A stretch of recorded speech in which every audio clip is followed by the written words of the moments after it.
I met Lewis 11 years ago. At first he didn't like me very much. I think he wanted me out of the club. That's the truth. A true Northern Irish boy, life and soul of the football club. Always had a smile, always looked like he was up to trouble. An old school, proper man, both on and off the pitch.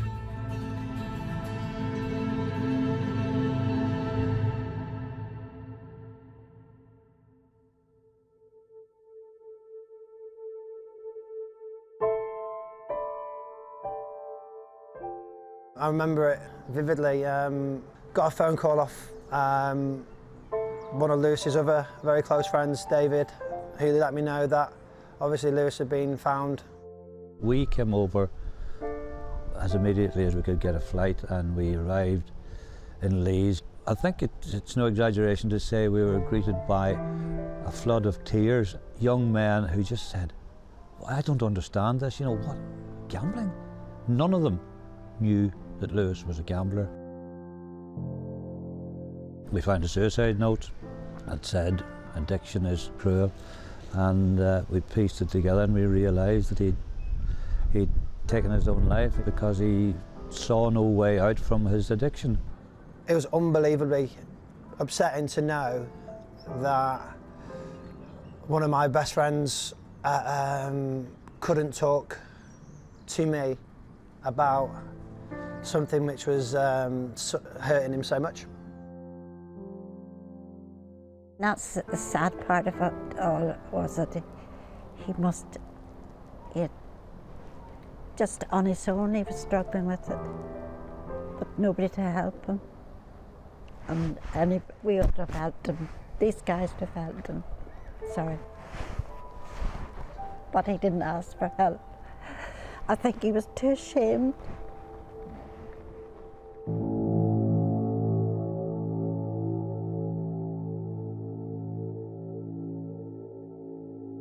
Right, fellas, we all know why we're here. It's Lewis Day, so embody everything that he was, that he did.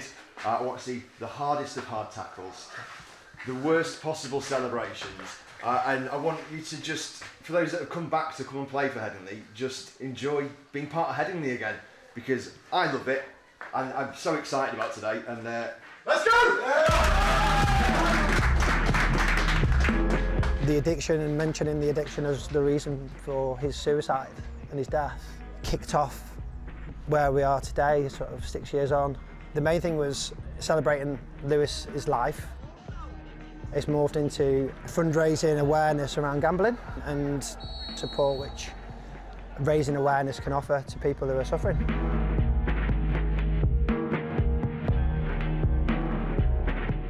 Gambling, it took me to some dark places, difficult places to see the light. I couldn't control what I was doing, and when it got to that stage, I didn't know or couldn't see really a way out of this tailspin that my life was in. My first bet was on the way to a game. Me and a friend, 16, 17, went in and had a pound on an accumulator, which actually won. And obviously that led us back into the bookies to collect that money, and it became a part of our ritual each and every week going to football thereafter. I think sometimes there's a misconception that to have a gambling problem you need to have done all your money and constantly do your wages, and that's not really the case. You know, gambling related harm can almost be anything. Even just sitting at home on your phone on your own gambling for the sake of gambling isn't particularly a healthy spot to be in. The money became secondary. Addiction for me is just this being out of control. I desperately wanted to stop, but I didn't know how. Gambling and football can be really addictive for some people because it's all bound up with the love of the game, and also you've got the development of the in-play betting where there are just so many more opportunities to bet in an actual game. It's not just betting on the outcome anymore, it's betting on the next corner, the next goal scorer, all of those kind of things. And they're really fast-paced, really rapid forms of gambling, and we know that products like that have the highest rates of risk of harm attached to them. It's accessible, it's not quite like it used to be with the shops with certain opening hours, and and it's all consuming. If it's there, it's hard to pull yourself away and not do it. If you display any kind of characteristics of being the type of person that the companies think they would want you to be able to gamble, then you will get the marketing, you will get the push notifications, you will get all the online pop-ups. And it is really hard to avoid. And then, of course, if you're a football fan, you go to your local ground and odds are, excuse the pun, that your clubs are going to be sponsored by gambling companies.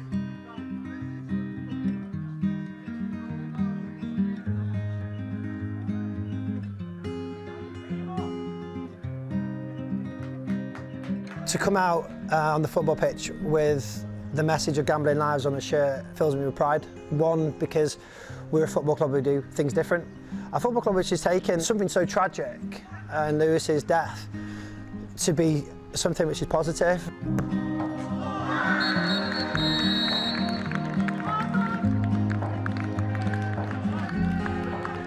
What we want to do is use the positive message to say, look, hey, it's okay to go and talk to somebody about a gambling addiction before it gets too late. It's very, I hate using the word humbling, but I think it's very appropriate today for us as a family to look around and see all of Lewis's friends and maybe a lot of people who didn't know him, but they're all turned up today in his name, and it's just been a wonderful day's entertainment. The football has been pretty good. Some of it was a bit ordinary, but we're not going to that. I say it every year to these young guys, you've got, if you have a problem, it might not be gambling, it might be something else, you know, you've got to talk about it. And these guys will listen because they know they've been there, and you've got to get help, you know, because you can't do it on your own. I certainly think clubs need to take more of a responsibility. For me, when I was younger, if I saw my favourite player drinking a particular sports drink, I'd badger my mum to go and buy me. and from where we're at now, I feel that gambling and football clubs are very closely linked, and I fear, looking back, if I was that 6, 7-year-old child, it wouldn't be the sports drink I'd be looking at, I'd see the gambling advertising. We're not saying that going and gambling, you should never gamble. I don't think that's the debate here. The debate is how they target and make accessible to people who are vulnerable. If you're thinking from a public health perspective, then the football clubs absolutely need to think about what's the impact of their actions, because they are out there promoting a product that has a risk of harm for some of their fans. And I believe they have a duty of care, a responsibility to think about what the impact of that is. Gambling is not a risk-free commodity. We know some people will experience difficulties with that, and I think the clubs need to think really seriously about what the consequences are. Thanks for checking out the BBC Sport YouTube channel. Remember to give this video a like and make sure you subscribe and hit the bell button so you never miss an upload. See you soon.